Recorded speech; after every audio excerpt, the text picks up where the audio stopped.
Hey everybody, welcome back. Recently, I was featured on the local news. Pretty neat, eh? It was quite the experience. Actually, I was on two different times. One was in the morning, and it was actually a live feed. It was like an interview style, and I have the recording of that. And the other one, they actually sent somebody with a video camera here, asked me a bunch of questions, did a bunch of filming in the Lego room, and they made a news segment out of it. And it was aired multiple times, which is pretty neat. And I feel very blessed and fortunate to be part of that and have that opportunity. So today I'm going to show you those clips, and I'm going to discuss what happened and give you a little bit of behind the scenes action on how it actually took place, and just discuss what was talked about during these news segments as well. So the first thing I'm going to show you is the live morning show interview style video. So let's have a look at that. Well, there may be some of you watching right now who have at one point imagined quitting your job to spend more time playing with toys, or perhaps starting a YouTube channel. Well, that's what one Edmonton man did in the middle of last year. He builds Lego in his home and posts about it on YouTube and has nearly 100,000 subscribers. Jordan Forsyth goes by Bricksie on YouTube. He joins us to talk more about this morning. Good morning, Jordan. So let's talk about this leap that you made by quitting your job in 2020, in the middle of the pandemic, to chase this dream on YouTube. What pushed you to that? It was definitely a big risk, but I was very passionate about the product and videography. And I think it was just more so just passion about the hobby itself that really pushed me to doing that. And I just had so much fun in my spare time when I was off work, creating videos and building Lego and uploading it onto YouTube and managing different social media platforms around Lego. I just had so much fun with that, and it really just made me wanting to do it full time. So we're getting a view, a little bit of your work, but it is massive. You've been working on an entire city made out of Lego. So two questions. Why Lego? This is something that a lot of kids play with as a kid, but why did it stick with you as an adult? And how big is the Lego city that you're working on?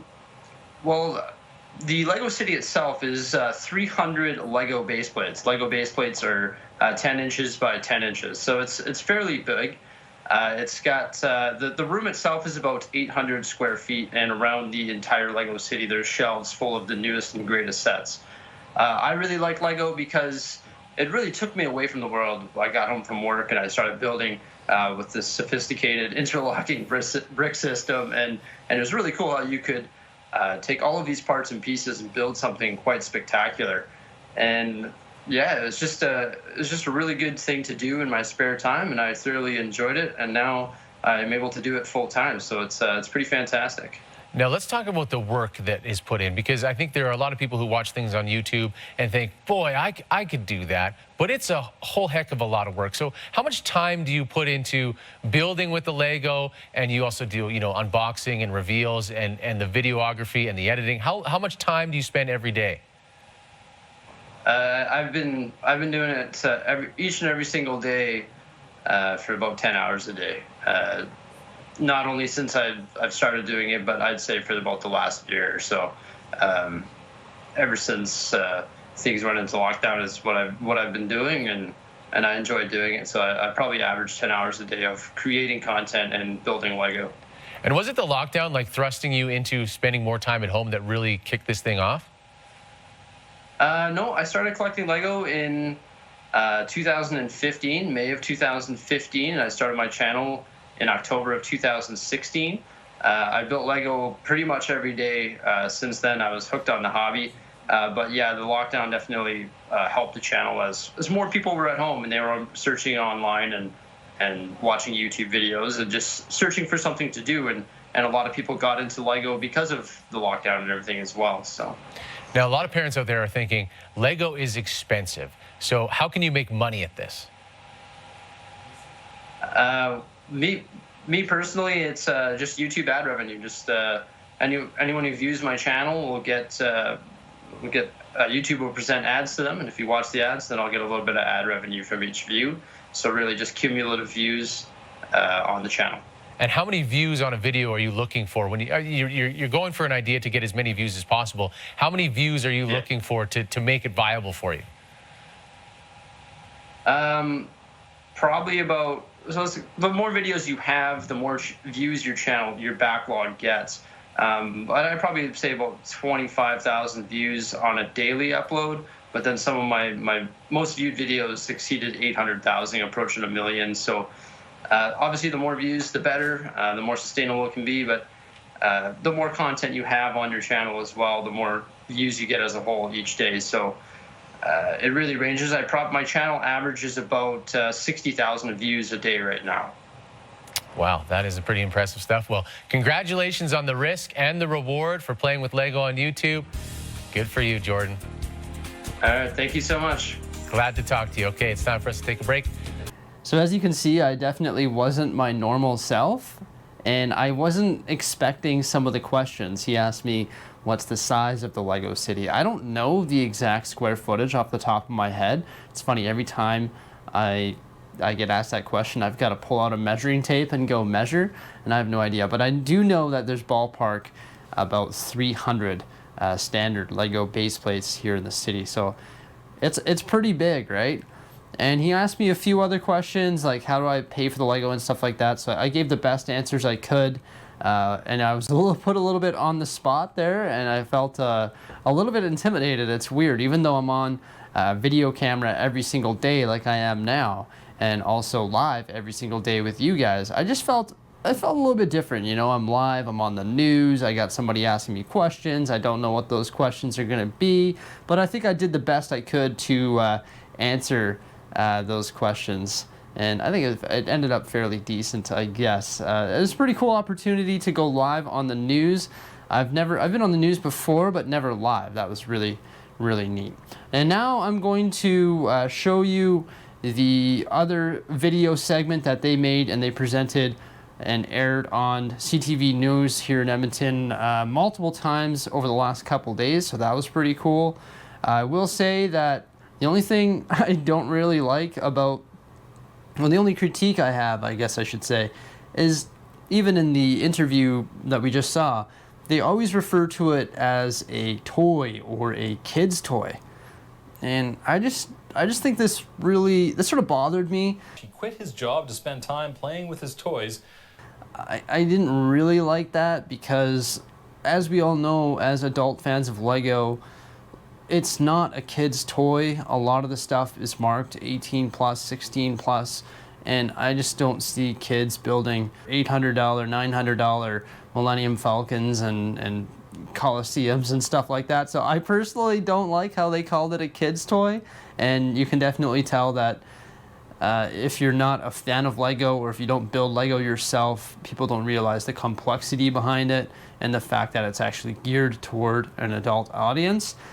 And also throughout this clip here, I just find that they use sort of the same footage multiple times. They were here in the news, or sorry, not in the news studio, but in the Lego room, filming for 1 hour and 50 minutes.